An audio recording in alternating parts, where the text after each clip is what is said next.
Maayong buntag kanato tanan mga kaigsunan. Kumusta ba ang atong mga kinabuhi? Maayo ba ang Ginoo sa atong mga kinabuhi? Praise God. Dalaygo ng Ginoo niini nga kabuntagon tungod kay maayo siya sa atong mga kinabuhi. Dili nato na ikalimot mga kaigsunan nga ang Ginoo maayo gayud sa atong mga kinabuhi. Kamatuoran niya ana nga maayo gyud ang Ginoo sa atong mga kinabuhi tungod kay hangtod karon naapa ko, naapa kitang tanan tungod kay ang Ginoo nagapabilin nga maayo sa atong matag usa ka mga kinabuhi. Nini nga kabuntagon mga kaigsunan, dili ta magalangan moadto ta sa pamalandong sa pulong sa Ginoo. Nga makita diha sa John chapter 13 verses 34 up to verse 35. Ingon siya dinhi, maghatag ako kaninyo bagong sugo, pagigugmaay kamo, ingon nga ako nahigugma kaninyo, paghigugmaay usab kamo. Kung maghigugmaay kamo, mahibalo ang tanan nga kamo akong mga tinun-an.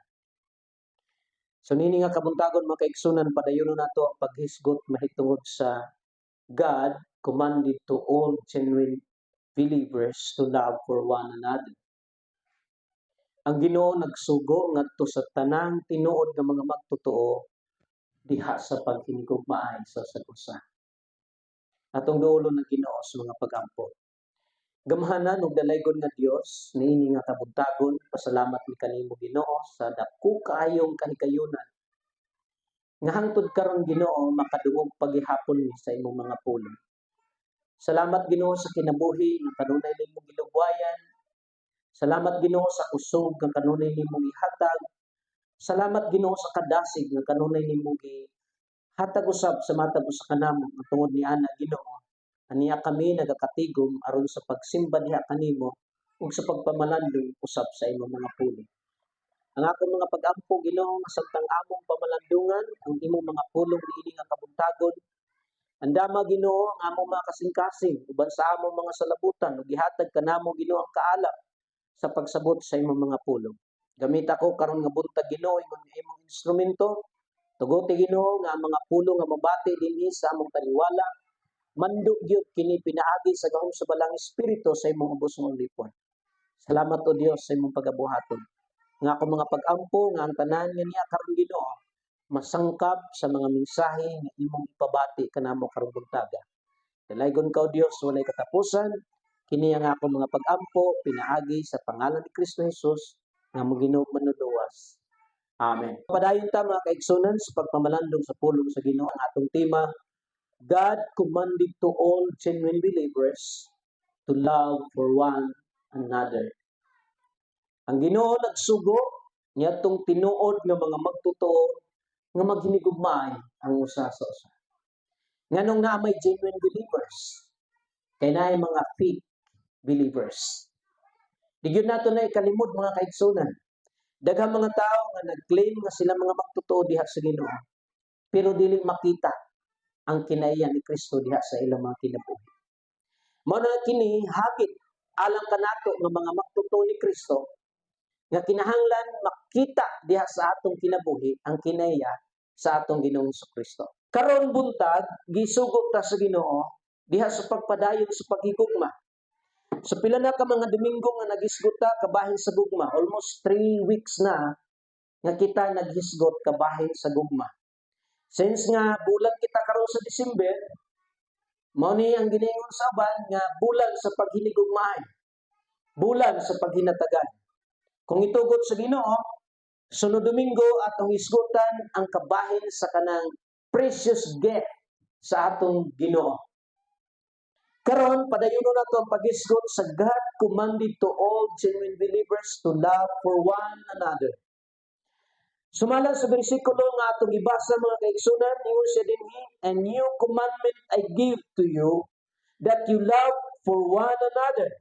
As I have loved you, you must also love one another."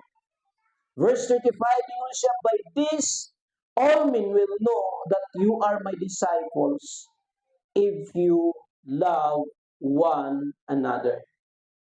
Ingon siya mga kaigsunan, maghatag ako kaninyo bagong sugo, pagigugmaay kamo, ingon nga ako, naigugma kaninyo, pagigugmaay usab kamo.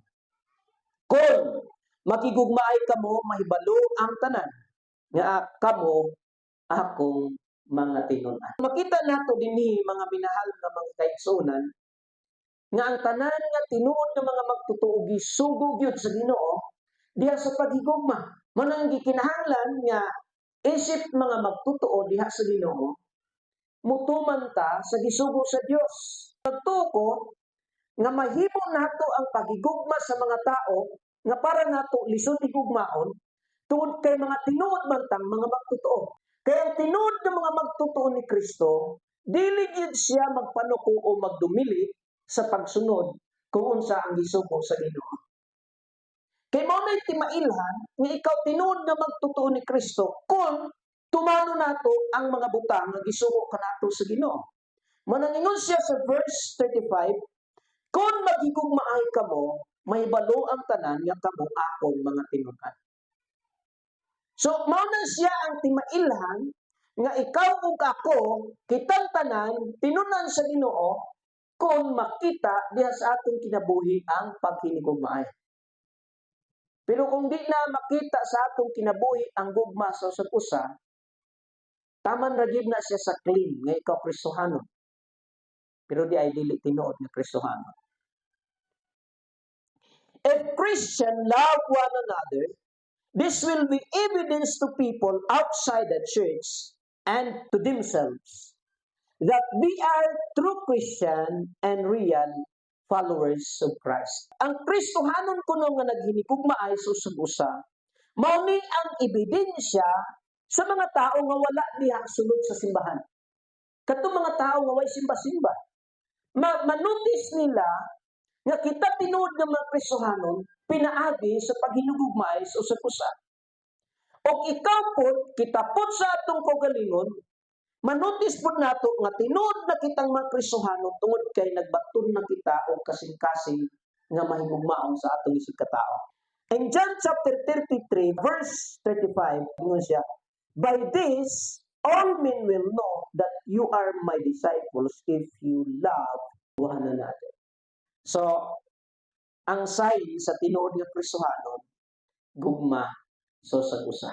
Matod pa din mga kaigsunan sa 1 John chapter 3 verse 4, ingon siya, we know that we have passed from death to life because we love the brethren. He who does not love his brother remains in death. Yun siya din nasayod kita nga nakalatas na kita sa kamatayon ngadto sa kinabuhi tungod kay gihigugma nato ang atong isig katao.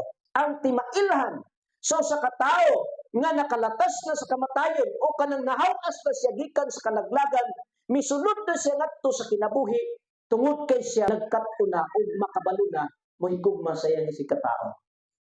Unya gisumpay niya pag-ingon dinhi, apan ang wala mahigugma ana pa sa kamatayon. Wala nagmatter kung unsa nakakadugay ng alagad sa Ginoo. Wala nagmatter kung unsa nakakadugay nagsimba diha sa Ginoo. Ang tinuod nga Kristohanon madugay ka man o bago pa kang nangalagad sa Ginoo. Kung tinuod kang Kristohanon, makabaton jud ka niining kasing-kasing nga mahigugmaon sa imong isig katao. Usahay ang uban, magsalin, dugay na nangalagad sa Ginoo, siguro tinuod na siya Kristohanon. Sultihan ta mo mga kaigsunan, bisan dugay na tang nangalagad sa Ginoo, apan wala pa makita ang gugma ni Kristo diha sa atong kinabuhi, ingon ang pulong sa Ginoo. Apan ang wala mahigugma anaa pa sa kamatayon. Mo nang dili basihan nga sige kag sulod og simbahan, pero ang imong kinaiya malilutan sa imong isig katao, dili pa ka tinuod nga Kristohanon. Mo nang gisulti sa pulong sa Ginoo. Kung nabati nimo diha sa imong kaugalingon nga napakay kasing-kasing nga madilungtanon sa imong isig katao, kung gibati nimo nga ikaw tinuod magtutuo ni Kristo, itugyan nimo na siya sa Ginoo. Pangayuwa sa Ginoo, Ginoo tabagi ko nga mahangas ko gikan ining kinabuhi. Gibati na ba nimo ang gugma sa imong isig katao? Kay kung nga panimo na batuni sa imong kinabuhi mga kaigsunan, questionably pa ang imong kinabuhi. People will not be convinced of this if Christians bite and devour one another cheat and deceive each other, and etc. Dili makumbinsi ang mga tao nga wala pa diha sa Ginoo kung mismo kita nga mga Kristohanon magpinahitay o magtinukbanay. Dili maayo nga ang Kristohanon magbaton og kasing-kasing nga kanunay magpinahitay. Gamay lagligas, paka-dayon ng mga pulong nga dili maayo. Tigid na maayo mga kaigsuonan, mga Kristohanon. Dapat makita ang kinaiya ni Kristo diha sa kinabuhi sa Kristohanon nga usatan nga mapailog. Bisan to danay mga panahon mo sa imong sangko ang atong pailog. Pero sa ingon sa Ginoo pagpakasubukan mo, pero ayaw pagpakasala. Ingon pa gani ang Ginoo nga ang inyong kasuko ayaw pasalupi og adlaw. Mao man ang standard nga gibili sa Ginoo sa ato nga mga Kristohanon. Matod pa niya dinhi, ang mga tao dili kumbinsido niini kung ang mga Kristohanon magpinahitay ug magtinukbanay sa usag-usa o maglimbungay sa usag-usa o uban pa. Tanawa ang giingon mga kaigsunan sa Galatians chapter 5 verse 15. But if you bite and devour one another, watch out that you are not consumed by each other. Apan kung kamo magpinahitay o magtinukbanay sama sa mga mananap, pagbantay nga dili kamo mahurot sa usag-usa. Ang pagpinahitay dili na kinaiya sa mga magtotoo. Kinaiya na sa mga mananap. Mga ngayon ng Ginoo dili ginaangayan makita sa Kristohanon. Usahay, doon ay mga panahon nga sulayan ng atong kinabuhi ng Kristohanon.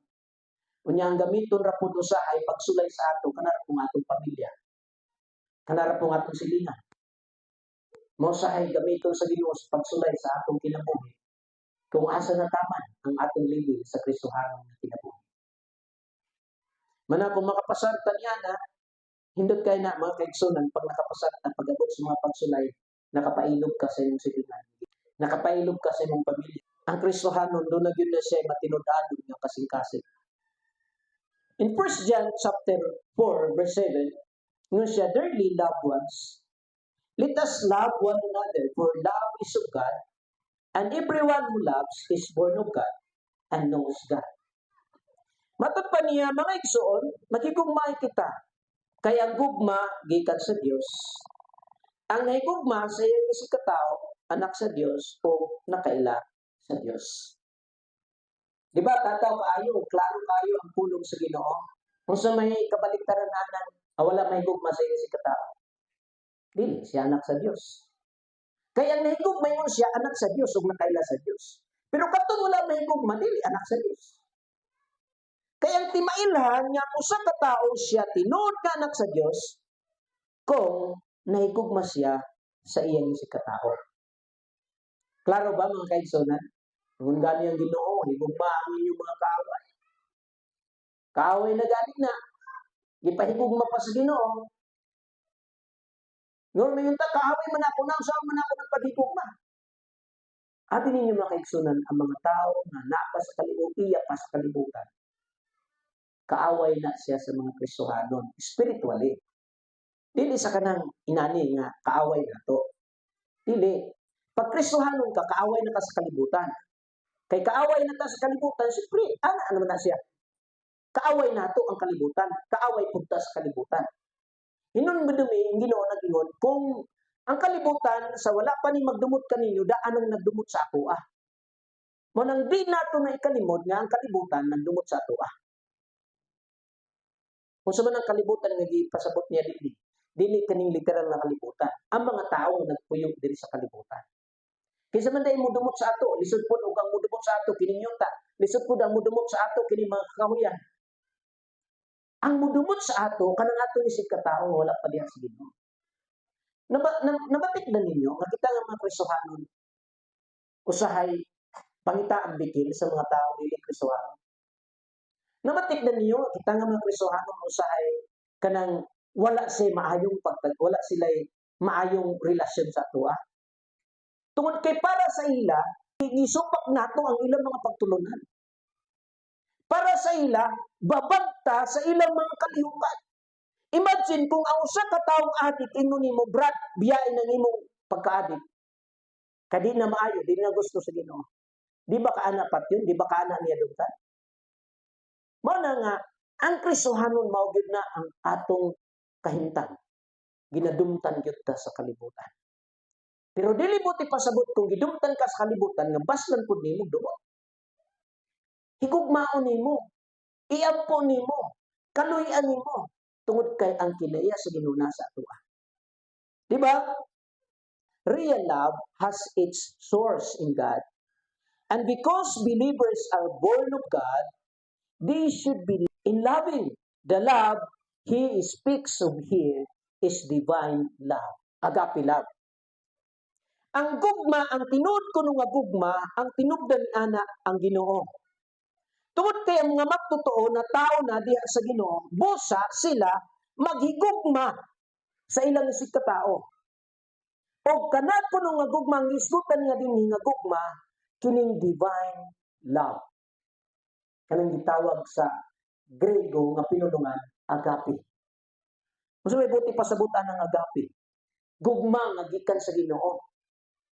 Dili tawhanong nga gugma. Dili ka nang gugma nimo sa imong pamilya, dili ka nang gugma nimo sa imong higala, dili ka nang gugma sa imong uyab, dili na mao gugma makaigsunan ang buti pasabot dinhi, kundi agape love. Gugma nga iya sa Ginoo. 1 Corinthians chapter 13 verse 1, ingon siya, "Though I speak with the tongues of men and of angels and have not love, I have become sounding brass or a tinkling cymbals." Kung sige ko niya Apostol Pablo, bisan pa kuno ingon siya magsulti ko sa mga pinulungan, sa kaalam sa mga tao, sa pinulungan sa mga anghel, apan kung wala ako'y gugma, sama ko sa masaba nga piyang-piyang nga nagatagingting. Tanaw ra gud ninyo kanang ginabunan-bunalan bitaw kanang drummer sa kanang combo, drum set. Wala man ay sulod. Pero kusog kaayo. Inanay mo si Apostol Pablo, kung bisan pag magsulti ko sa kaalam, nagkikan sa langit, kaalam sa pinulungan sa mga tao, sa mga anghel, pero siya kung wala ko'y gugma, ang konklusyon na Apostol po ningon siya, wala gyud ko'y kapuslangan. So diyan mo makita nga ang gugma mao'y pinaka-importante sa kinabuhi sa mga magtotoo.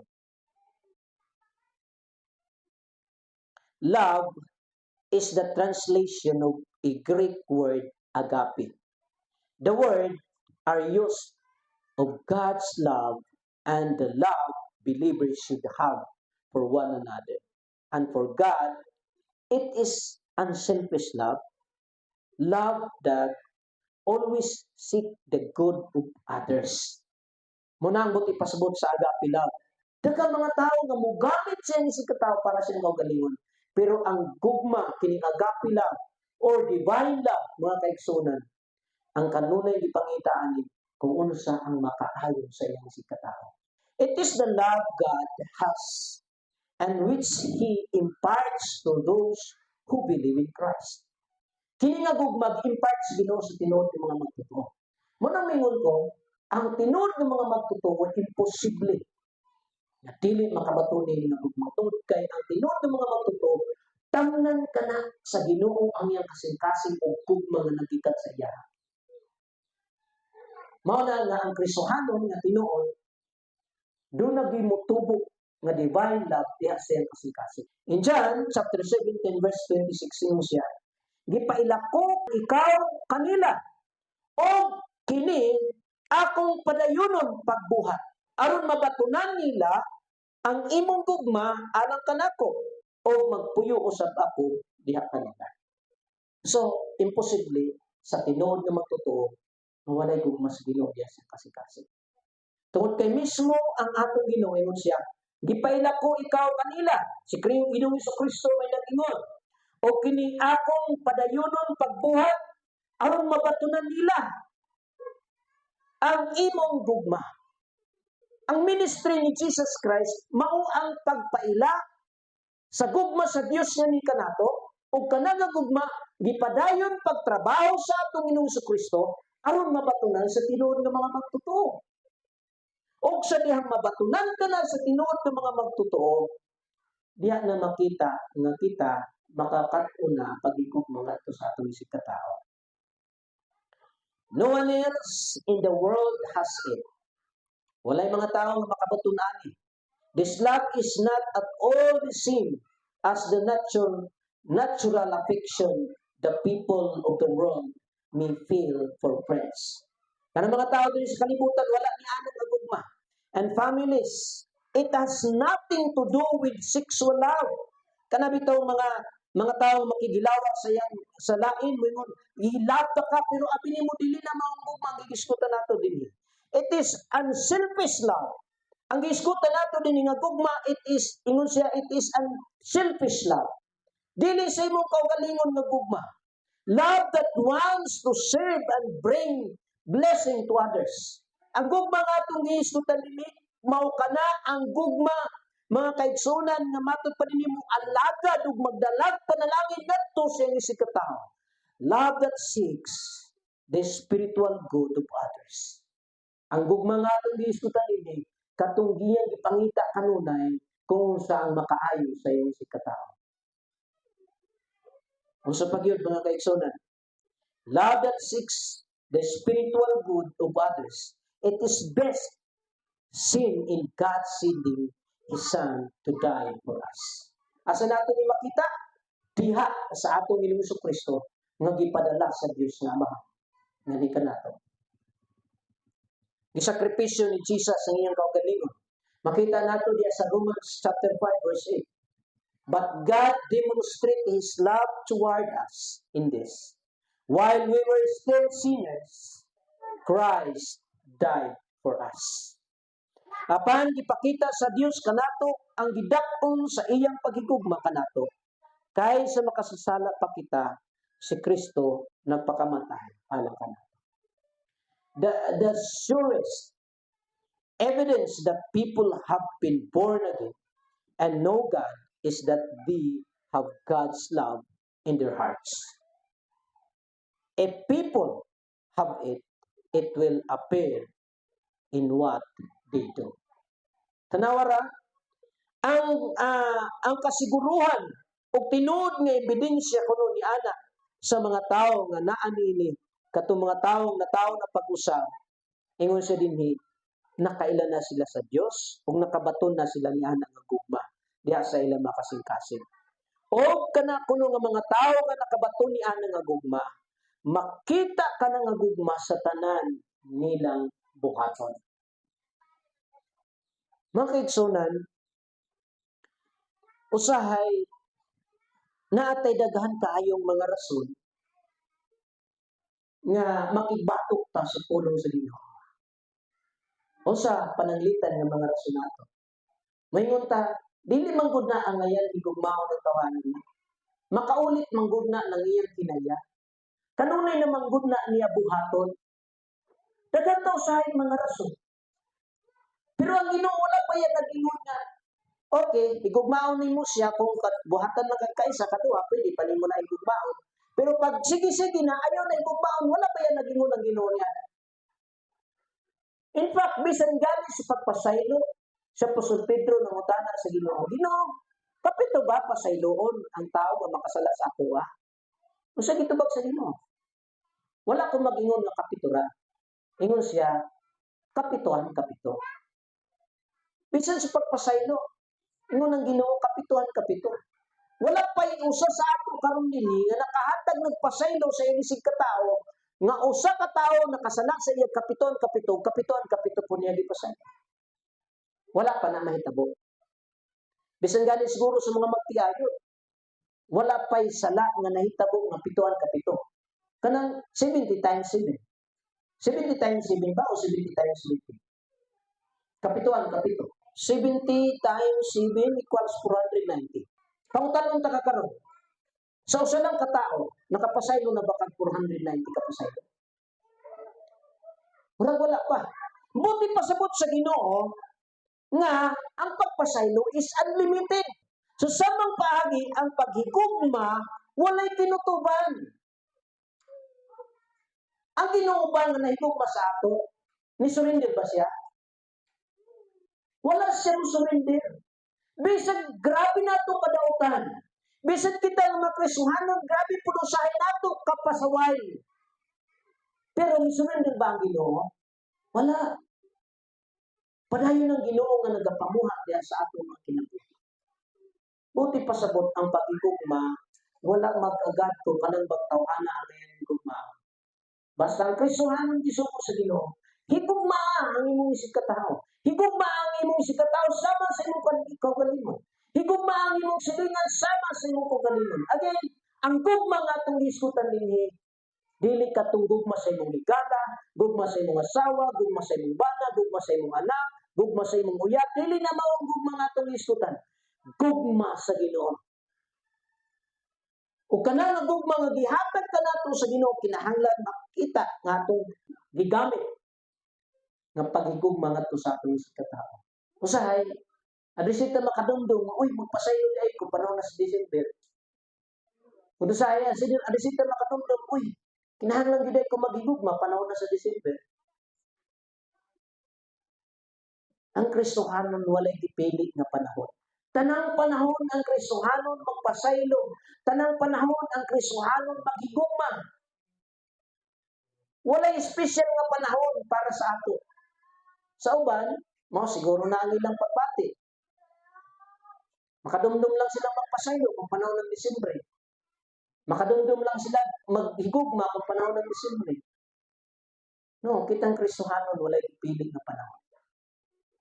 Tanang panahon kinahanglan makita ang gugma ni Kristo nga balahan diha sa ato mga kinabuhi. Bisan ka ng mga tao dili angay higugmaon, ingon ang Ginoo higugmaan na. Diha man na masulayan, diha man na makita kung tinuod kang anak sa Ginoo. Kung makabalo kang higugma sa mga tao dili angayan higugmaon. Di man nato na ikalimot na ay mga tao nga usahay lisod sabton. Na ay mga tao nga usahay lisod pakisamahan. Pero wala ang Ginoo nagingon, tungod kay lisod sabton siya, tungod lisod pakisamahan, ayaw higugmaan. Ingon ang Ginoo, higugmaan. Bisagon sa niya kadautan. Kita, abi ninyo mga kaigsunan, bisagon sa nato kadautan, gimahal ta sa Ginoo. Mabitaw nga nahimukso ang atong Ginoong Kristo para sa imo, para sa ato, para sa tanan. Di ba tanawa ang ingon sa Romans 5 verse 8, nagingon, habang gipakita sa Dios ang iyang gugma, nga bisan sa mga makasasala pa kita si Kristo nagpakamatay anang kanato. Nang gidemonstra sa Ginoo ang iyang tinuod nga paghigugma. Kanusa man, bisan sa mga makasasala pa kita. Wala man ang Ginoo nagpakamatay sa atuan niya mga buutan na ta. Niya mga maayon ta, no? Pakamatyan ta sa Ginoo. Mga dautan pa ta. Manang dili ka angay makaingon nga dili, ang akong higugmaon katungbutan. Kay bisan ikaw, higugma ka sa Ginoo, makasasala. Dautan. Imahal ka sa Ginoo. Mabitong namatay si Kristo, aron lang niya pasaylo o tubson ang atong mga sala. Buti pasabot, mao na ang tinuod nga gugma. Bisan dautan, imong higugmaon. Pero sa ako nang ingon, ang nakabaton ra gyud niya na katulad yung tinuod nga magtudlo. Basta mga igsoon, kung diha sa imong kasing-kasing, wala pa nimo ng debate. Napakay kasing-kasing ba ninong tanod? Nya gusto ka mahimong anak sa Ginoo, doon sa Ginoo. Pangayoy nagpasaylo, pangayoy tabang sa Ginoo, natabangan ka, mawas ka, gikan nga mga kasing-kasing. Dili malipay ang Ginoo magtanaw sa imo nga napakanian ng kasing-kasing maninong tanod. Gusto sa Ginoo, kung ikaw tinuod nga nagsalig og nagtuo sa iya, magkinabuhi ka diha sa kasing-kasing nga mahigugmaon ngadto sa tanang tao. Dalay ko ng Ginoo ini nga kabuntagon nang hinaot ko nga mga pulong sa Ginoo nga atong napamanundugan. Magpabili nung ta kining buhi diha sa matag usa ka nato. Hinaot unta kini nga mga mensahe nato nagdaghan.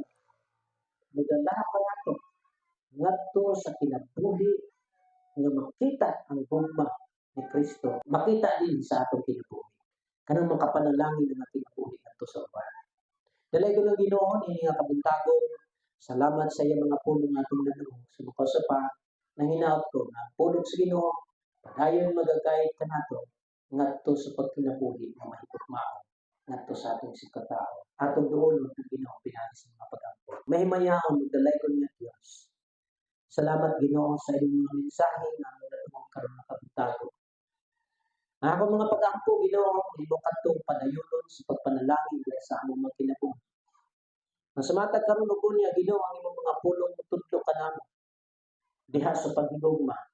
Bisan sa mga tao Ginoo nga lisod higugmaon para kanamo. Apan diha kanimo Ginoo, walay tao nga lisod higugmaon. Tungod kay nganhi ka sa kalibutan, gitugyan nimo ang imong kinabuhi dito sa cross aron ilansang aron nga pinaagi sa imong kamatayon. Mabatunan namo Ginoo ang katubsanan sa among mga kasalanan. Busa gipakamatyan mo kami Ginoo bisan sa mga makasasala pa kami. Busa tuguti Ginoo ang kanang nga gugma.